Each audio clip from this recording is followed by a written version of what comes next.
إن الحمد لله نحمده ونستعينه ونستغفره ونعوذ بالله من شرور أنفسنا ومن سيئات أعمالنا من يهده الله فهو المهتد ومن يضلله فلن تجد له وليا مرشدا وأشهد أن لا إله إلا الله وحده لا شريك له وأشهد أن محمدا عبده ورسوله صلى الله عليه وعلى آله وأصحابه ومن اتبعه. Alemlerine yoktan bar kılıp, bizne özünün şiksiz hürmetlerinde, king nimetlerinde yaşatuşu, Rabbimiz Allah Teala'ga barşa şükür ve rahmetlerimiz, barşa maqtav ve ulug'lawlarimiz bulsun. Jirlerge de, köklerge de Allah'ın rahmeti bulup kelgen, bizge şu hak dinimizni öğretken, suyukli peygamberimizge köngül turlarımızdan çıkan dualarımız, Allah Teala'nın selamı hem salavatı bulsun. Aziz kardeşlerim, iňilik özümni, onlarısın sizni takvalıkka şakıram. Allah Teala'ga takva buluguz, onun emirlerin ütegiz, onun tıyganlarından tıyılığız. Hem Allah Teala Kur'an-ı Kerim'de aytti: Ya eyyuhellezine amenuttakullaha hakka tukatih ve la temutun illa ve entum muslimun. Ey iman kitirgen bendeler, Allah Teala'ga tiyişli derecede takva buluguz, hem Müslüman bulmagan halde Allah huzuruna qaytudan saklanıgız dedi. Bugün sizlerge Allah'ın kitabı Kur'an'dan El-İmran suresinin birgine ayetini isibizge çırıp gitesim kile, ul da bulsa 26. ayet. Şu ayette biz Allah'ın şiksiz kudretin, şu ayette biz Allah'ın şu galem bilen, galemde bulgan her bir zor hem kişi mahluğu bilen idara ituun kurabız.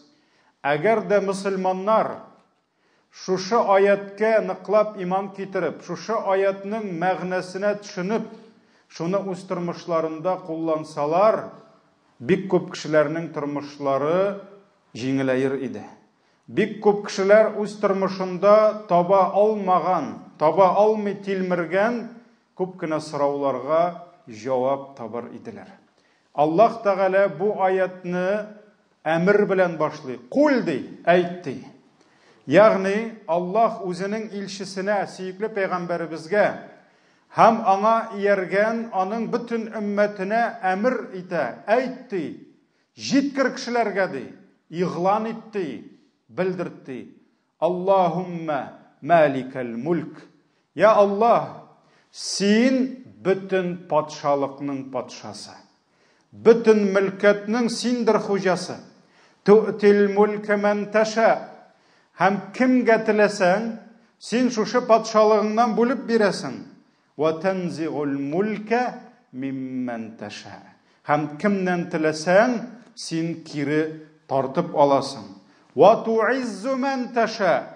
Kimge tilesen, sen küş, kuvvet, izzet, могущество deb aytamiz biresin. Ve tuzillu men teşa. Kimni tilesen, sen hurlukka çiresin. Zagiflikka, miskinlikka çiresin. Biyadikel hayr. Bütün hayırlılık senin kolunda. İnneke ala kulli şeyin kadir. Hem senin kişin bar nersege de jitedir deyim. Mana şu ayetni, şu ayette bulgan mağnani, haberini Allah emir etti bizge. Süýükli peygamberimizge, hamanın ümmetine, kişilerge iğlan eterge. Jitkirirge hem Allahümme ya Allah, malikel mulk, galemlerinin birden bir hujası Allah Teala. Bütün patşalık, bütün mülket, vlast deb aytamiz, bir Allah kolunda.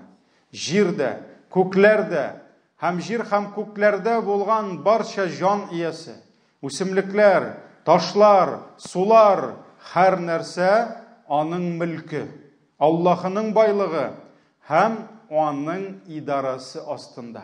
Her birisi bilen ol idara ite. Şuna göre aziz dostlarım, Allah kökler hujası. Allah jirler hujası. Kişilerinin de hujası Allah. Hayvanlarının da hujası Allah. Bijeklerinin de hujası Allah. Ösümliklerinin de hujası Allah. Елга, диңгез, океаннарның да хуҗасы Аллах. Шул океан, диңгез төпләрендә без белеп тә, өйрәнеп тә бетерә алмаган күпме җан иясе, күпме таш, күпме файдалы, затлы ташлар, затсыз һәрберсе Аллах кулында, һәрберсе белән Аллах идара итә. Шуңа күрә күктә бер хуҗа булып, җирдә икенче хуҗа була алмый. Кешеләрнең хуҗасы бер булып, хайваннарның икенчесе була алмый. Аллаһ Тәгалә Әнбия сүрәсенең 22-нче аятында әйтә: "Лау кана фихима алихатун иллаллах лафасадата." Әгәр дә җир һәм күкләрдә берничә хуҗа булса, берничә илаһ булса, ул Аллаһтан башка, ул җир һәм күкләр җимерелеп бетәрләр иде. Кешелектә, хайваннар дөньясы да, ягъни галәм яши алмас иде, әгәр дә берничә хуҗа булса. Фасубханаллаһи раббил арши амма ясифун. Һәм Аллаһ, бөек гариш хуҗасы, ул бар кимчелектән дә пактыр. Хәтта җәмәгать күбебезгә институтларда, уку йортларында башыбызны катыралар. Башларыбызны катыралар шул әкиятләр белән. Борынгы грек фәлсәфәсе, борынгы грек әдәбияты белән. Анда да без күрәбез. Аларда күкнең үз илаһы бар дип әйтәләр, җирнең үз илаһы бар диләр, утныкы үзенеке, суныкы үзенеке диләр. Ләкин шул ук кешеләр нәрсә диләр? Шул илаһлар бер-берсе белән сугышып, бер-берсенә һөҗүм итеп, бүлешә алмый килмерәләр. Шуңа күрә Аллаһ Тәгалә әйтә, җирдә дә, күктә дә, утның, суның һәрберсенең илаһы булса, бөтен нәрсә җимерелеп бетәр иде. Шуңа күрә хуҗа бер генә, һәм ул Аллаһ Тәгалә. Ту'тил мулка ман таша. Син шушы үзеңдә булган патшалыкны бүлеп кемгә теләсәң, шуңа бирәсең. Аллаһ кемгә тели, шуңа шушы патшалыктан бер өлеш бүлеп бирә. Әгәр дә без кемдәдер Аллаһы Тәгаләнең патшалыгыннан бер өлеш күрсәк, мал мөлкәт булсынмы, байлык булсынмы, дәрәҗә булсынмы, власть булсынмы, димәк аны аңа кем биргән? Бөек Раббы үз мөлкәтеннән бүлеп биргән. Шуңа күрә бер патша, булсынмы ул император, булсынмы ул президент, губернатор, министр, һәр кайсында булган мөлкәт Аллаһыдан бирелгән. Аллаһы Тәгаләдән бирелгән. Һәм бүген синең кулыңда бар икән власть, синең кулыңда бар икән башкалар белән, күпмедер кеше белән идара итү мөмкинлеге. Бүген синең кулыңда бар икән көч, бүген синең кулыңда бар икән байлык, дәрәҗә. Бел, моны сиңа Раббың биргән. Үз мөлкәтеннән бүлеп, Раббың сиңа өлеш чыгарган. Һәм сиңа ул шушы өстенлекне биргән, борыныңны шиеп, тәкәберләнеп, масайып, үзеңне әллә кемгә куеп, үзеңнән түбәннәрне сытып, кимсетеп, аларга золымлык кылу өчен түгел. Юк, Аллаһ һәр кемгә шушы мөлкәтеннән бер өлеш бүлеп, аны сынау өчен бирә. Ләкин күпләр, бик күпләр шушы сынауны үтә алмый, адашалар, язалар юлдан, золымлыкка чумалар. Һәм бик азлар гына шушы сынауны үтә алалар. Кешелек тарихында җәмәгать булган иң көчле, иң зур, иң бай патша кем иде? Ул Сөләйман патша. Цар Соломон дип әйтәбез. Сөләйманның армиясы бүген бер илдә дә юк. Бер дәүләт бүген бер нинди военный техника, анда булсынмы ракеталар, булсынмы дроннар, самолетлар, Сөләйманның гаскәре янында алар берсе дә бер нәрсәгә дә тормый. Сөләйманның гаскәре күккә көчле, күккә өстен иде. Бүген бер генә бер дәүләтнең дә байлыгы, бер генә бер дөнья күләм танылган олигархларның да байлыгы Сөләйманның байлыгына тиң тормый. Сөләйман галейхиссалам, аның кулындагы алтыннар, аның кулындагы көмеш байлыклар алар бүтән бер кемдә дә юк. Һәм булмаячак та дип әйтәләр галимнәр бер кашанда. Ләкин нинди генә көч-куәттә, нинди генә байлыкта яшәмәсен, Сөләйман бер кашан тәкәбберләнмәде. Үзен болытларга шимәде, залимгә әйләнмәде. Хәтта җәмәгать ишеткәч, каядыр башка бер җирдә, башка бер илдә Билкис патшабикәсенең гарышы троны чип-чиста алтыннан бик зур икәнне белгәч, чакырып ярдәмчеләрен кем миңа китерә диде. Шулай бит, берсе нәрсә диде, урыныңнан торганчы каршымда тора диде. Ләкин бу бик зак иде аның өчен, аның армиясе өчен.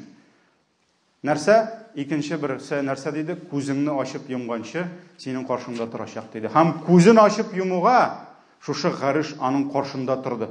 Һәм ул шушы гарышны күргәч тә иң беренче нәрсә эшләде? Мин бөтен дөньяга покажу дидеме? Юк. Ул нәрсә диде? Хада мин фадли Рабби диде. Бу Раббымның миңа булган рәхмәте, ягъни миндә булган власть, миндә булган көч, бу минем Раббымның миңа булган рәхмәте лияблуани, мине сынау өчен диде. Аллаһ мине сыный диде. Ашкуру ам акфур, мин аңа шөкр итәремме, әллә күфрлек кылырыммы диде. Ва ман шакара фа иннама яшкуру ли нафси, кем Аллаһ биргән шушы байлыгы, милкәте, дәрәҗәсе өчен шөкр итсә, ул үз өчен, үзенә кайта, үз бәрәкәте, үз бәхете өчен. Ва ман кафара, кем инде күфрлек кылса, ягъни Аллаһ биргәнне танымаса, бызыклыкка шумса, фа инна Рабби ганиюн карим, дөреслектә минем Раббым, ул беркемгә мохтаҗ түгел, бай һәм кәримдер диде. Шуңа күрә, газиз кардәшләрем, шушы нәрсәдән без аңлыйбыз, һәр милкәт, һәр бер көч моны безгә Аллаһ бирә.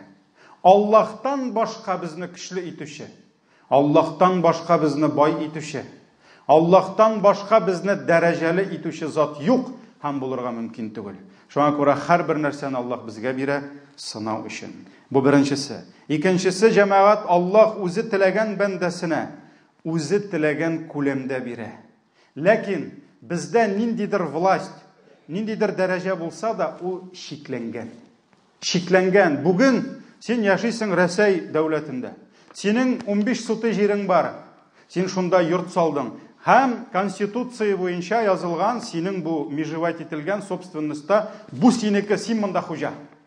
Ләкин сиңа Аллаһ шушы җирлектә хуҗа булырга бирсә дә, синең власть абсолютный түгел. Ни өчен? Чөнки бакчадагы алма агачка син хуҗа түгел. Ул синнән сорап алма бирми. Синең бакчаңдагы, синең башыңны катырып беткән шүп үләннәре синнән сорап үсми. Син хуҗа булсаң, чыгып бер генә әйтер идең, стәл сугып. Хатынга әйтә аласың, ансы да әле кай вакыт тыңламый. Бакчадагы шүп үләненә әйтеп булмый. Ул барыбер үсә. Шуңа күрә билеңне бөгеп, давлениеңне күтәреп нишисең, шүп утыйсың. Шуңа күрә безнең кулда власть булса да, без бөтен нәрсә белән идара итә алмыйбыз. Күршедән чыгып кергән ширкиләр безгә, без аларга хуҗа түгел. Хәтта җәмәгать башыңдагы чәчеңдә, кулыңдагы, бармагыңдагы тырнакларың да синнән сорап үсми шул. Бер генә әйтер идем, чәчләрем туктагыз менә шушы хәлдә дип туктап булмый. Тырнакка да әйтер идең, гел кисеп интеге беттем бит инде дип бер генә әйтер идең. Юк, Бәдрәфкәдә йөрмәс идек. Шулай бит.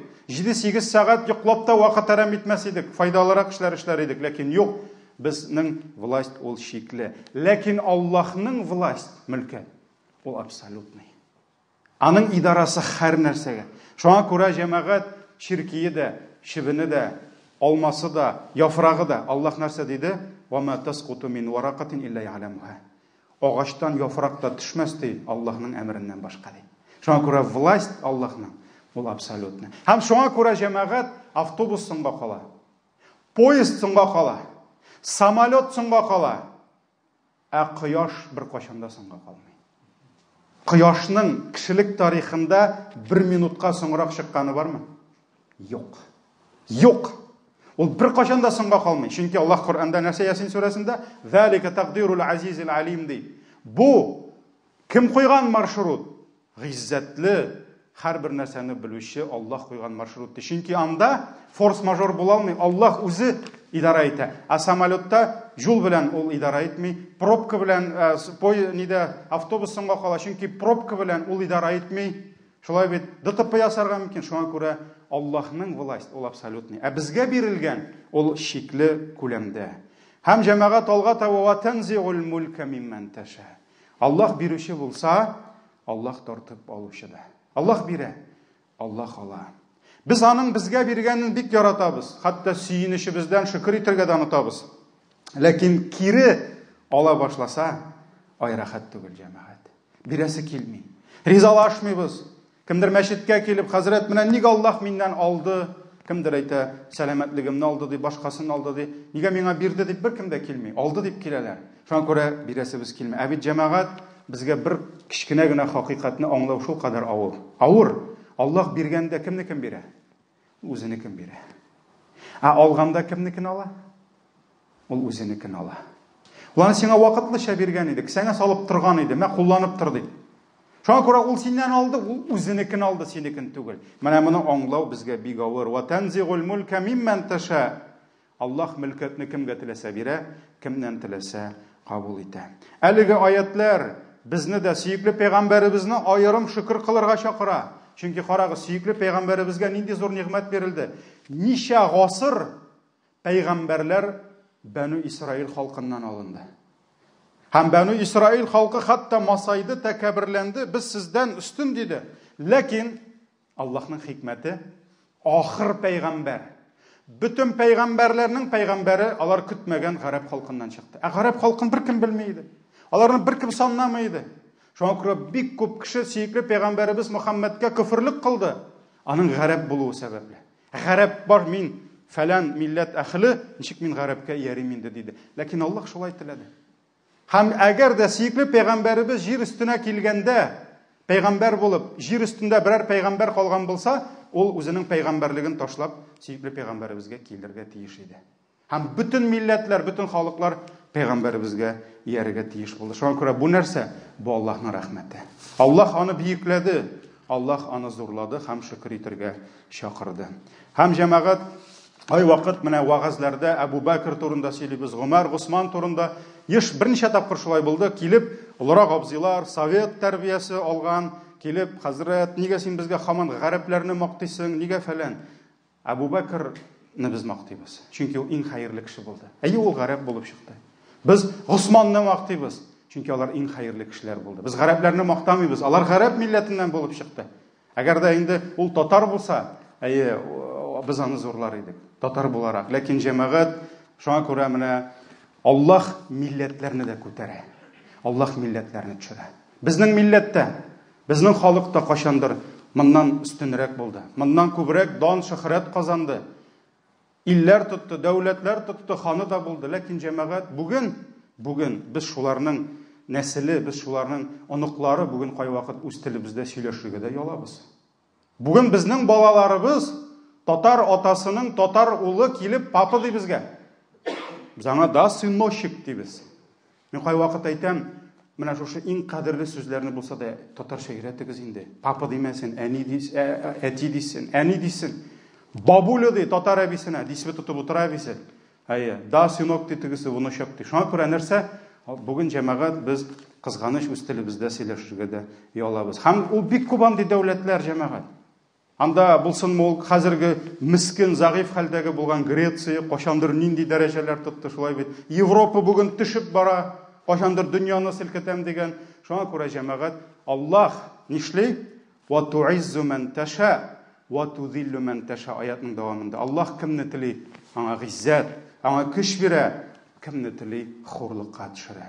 Шуңа күрә бүген Аллаһ берәүне дәрәҗәле итә. Аны һәр кем ярата. О, бүтән кешеңә фәләнович дип эндәшә. Ул бүген зур кебек тоела. Бүтәнесе аны кабул итә, аның сүзе үтә. Әмма иртәгә ва тузиллу ман таша. Шул ук дәрәҗәле кешенең Аллаһ дәрәҗәсен алырга мөмкин. Бүген аны шийделәр, зурладылар. Иртәгә аны хурлап юкка чыгарырга да мөмкиннәр. Шуңа күрә җәмәгать Аллаһ кемнедер дәрәҗәле итсә, кемнедер Аллаһ көчтән соң загыйфлеккә, муллыктан мохтаҗлыкка төшерә. Ләкин нәрсә генә булса да, Аллаһның һәр эшендә хәерлелек бар. Биядикәл хәйр. Бүтән хәерлелек синең кулыңда. Иннәка аля кулли шайин кадир. Һәм синең көчең бүтән нәрсәгә дә җитәдер. Әйе җәмәгать. Аллаһ галәмнәр хуҗасы. Аллаһ безнең язмышлар хуҗасы.